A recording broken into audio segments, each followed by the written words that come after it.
It is Thursday, December 11th. This is the Automotive State of the Union. I'm Paul J. Daly. We have Michael Cirillo with the OG mic, the first mic that started it all for Dealer Playbook in the house. Today we're talking about Target and affordability and something else. Oh, Nissan's turnaround plan. A lot of dealers are waiting on that, actually. Let's see if it happens. Michael, tell us the story about this microphone. This is the mic that started it all.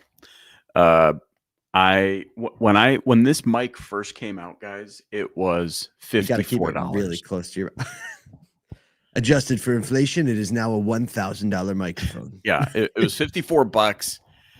I mean, coming into the podcast, you know, as a sound engineer, we can be gear snobs, and I'm like, $54. I just came from a studio where we had $3,000 and $10,000 microphones, and the Portuguese side of you rejoiced. Yes, and the Portuguese in me. Well, that is the conflict, the Italian-Portuguese conflict. The Italian in me wants the best money can buy, and the Portuguese wants it for $0. So that microphone is literally made for you. And you know what? We launched the show and people didn't know, and they all marveled at the sound quality. They're like, "What mic are you using?" Well, okay, let me put some caveats on that. Number one, you just have a fantastic voice.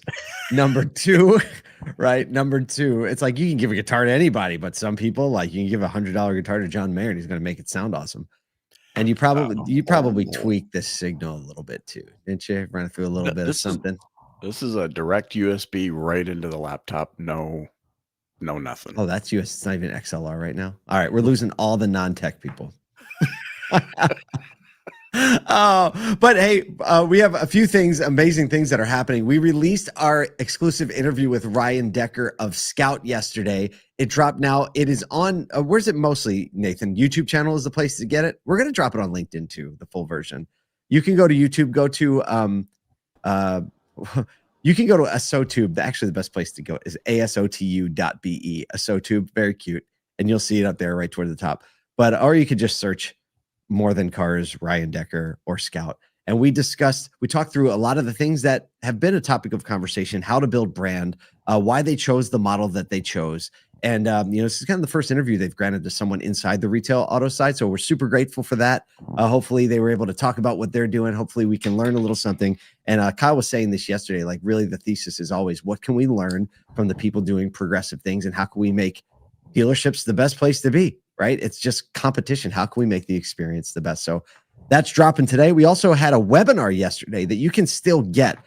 We had John Church from Lithia, who's the category manager for procurement, give their whole blueprint on why and how they measure transporting people from service to home, like shuttle, and why they chose to go with Uber for Business and how they decided that. So a lot of great insights there. You can get that by going to asotu.com, asotu.com, and it's right up there. You can just click on it, sign up. We'll send you the recording immediately. That's better than not waiting. Not much. All right, today, we want to thank today's sponsor of the show, Mia.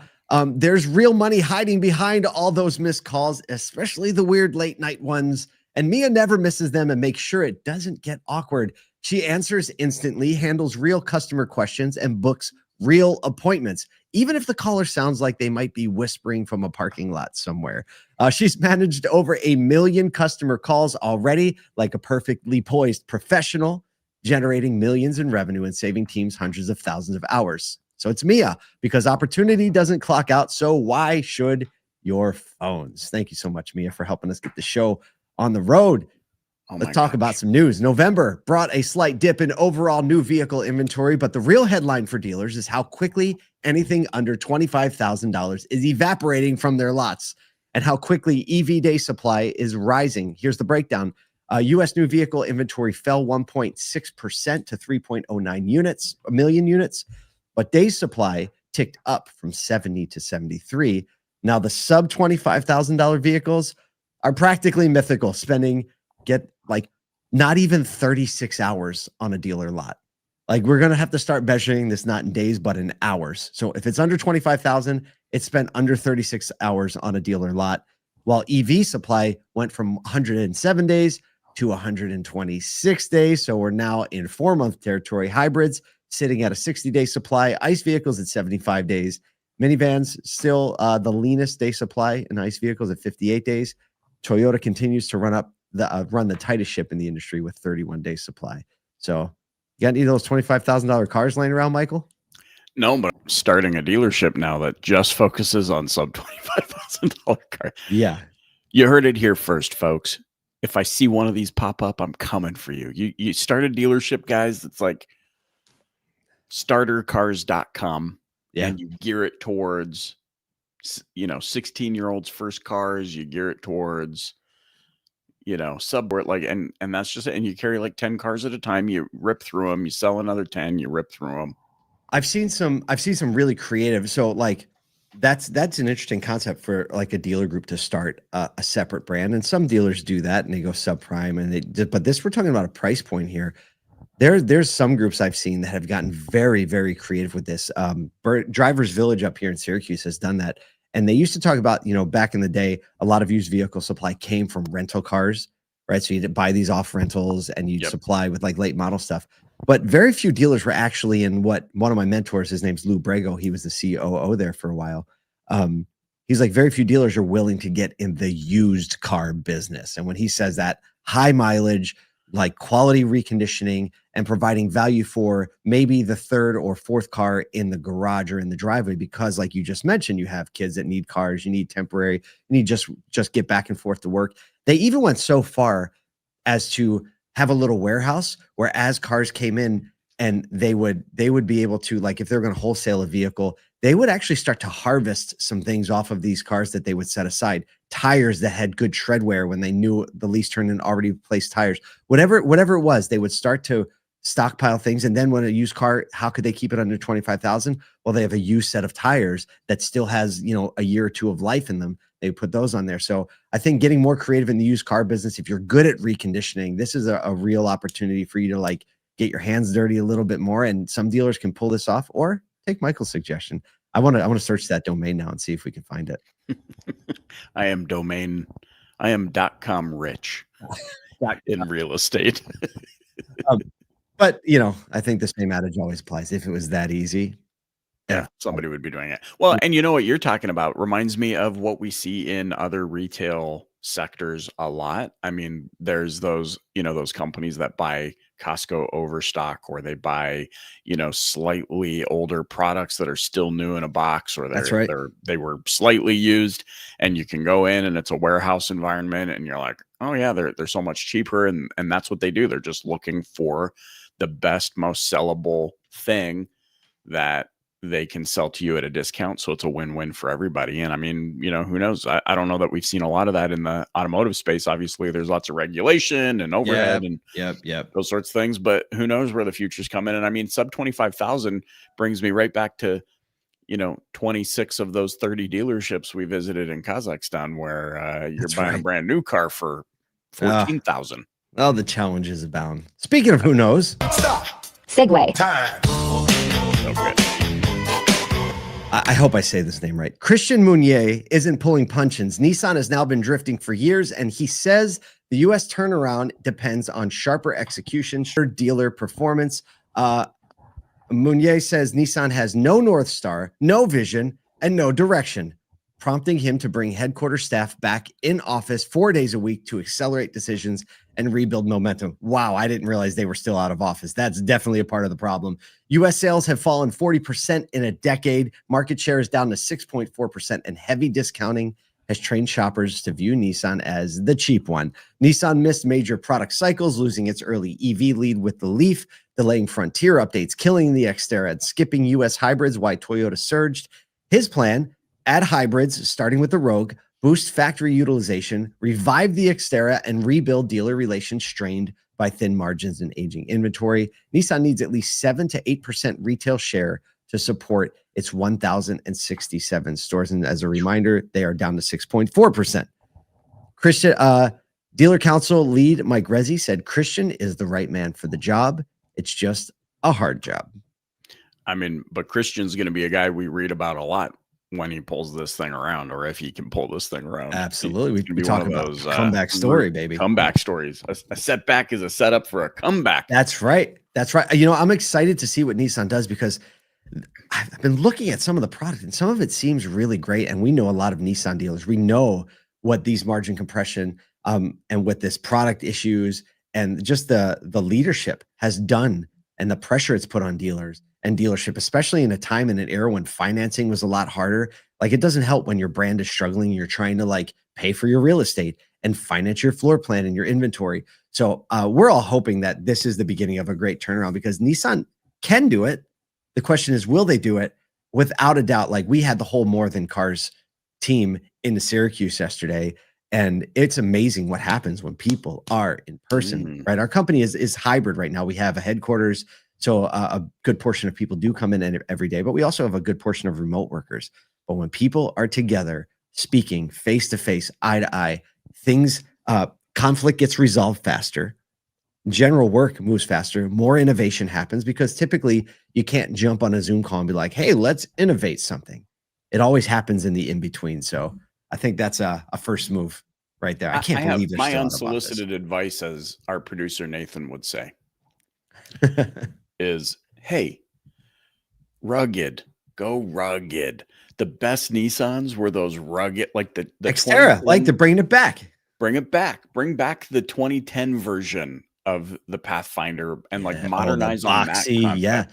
Yeah. Because if you look at like what other brands are doing, Kia's going rugged. Scout coming to market with super rugged look. Go rugged, like Michael Cirillo. That's the new campaign. It's going to feature you, cowboy hat, straw in your mouth. Go rugged, right? Yeah. Signed, Michael Cirillo. Want to feel like a outback strong man, can do anything, eats nails for breakfast. That's what I was thinking. Exactly. Nailed it. Segue that one for me. Speaking of Target and ChatGPT, how's that for a segue? All right, check this one out. Target is jumping headfirst into AI commerce by embedding its shopping experience directly into ChatGPT, building on OpenAI's growing presence in e-commerce with Shopify and its Etsy integrations. I mean, it was only a matter of time. Users can search, add to cart, and check out via ChatGPT using their Target account. The integration supports drive-through and pickup orders within the chat interface. I feel like this is going to give us a real good gauge on whether or not people use those pickup order line parking stalls that are always empty. Kyle does all the time. Of course he does. This move mirrors Walmart's AI ambitions, but Target is first to market with a confirmed rollout. We got a quote here from Fiji Simo, the OpenAI CEO of applications. He says, quote, Target is a great example of what that shift looks like when it's done with ambition and speed. Oh my gosh, there's so much to unpack just in that quote about success in life in general. Like, have ambition and relentlessly attack your ambition with such velocity. You know what I mean?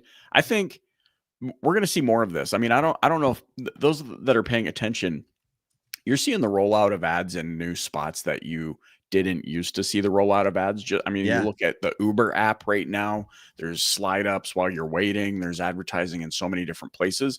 I think this is a natural progression. It was only a matter of time for ChatGPT to start injecting more of this.